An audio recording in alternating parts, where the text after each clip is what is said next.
એટલે ભગવાન આપણા દુશ્મન નથી. આ બધું જે હરિભક્ત હતા ને શાસ્ત્રીમાના વખતમાં, એટલા બધા ભાગ્યશાળી ત્રણ જ્યોતિષ એમનું ભાગ્ય ભાખેલું કે આ ભાઈ એરપોર્ટ ફરેવા છે, જમીન પર પગ મૂકેવા નથી, છતાં પગમાં જોડા ના મળ્યા. તો લોકોએ શાસ્ત્રમાં વાત કરી કે સ્વામી ત્રણ જ્યોતિષ આવી વાત કરી છે અને આવું કેમ? સગે અમે જ એને એવા રાખ્યા છે, સગે અમે જ એને એવા રાખ્યા છે.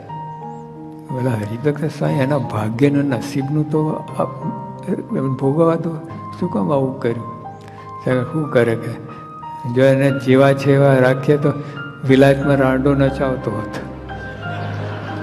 શાસ્ત્રી આ શબ્દ હા અક્ષરધામમાં લઈ ગયા છે. હું શું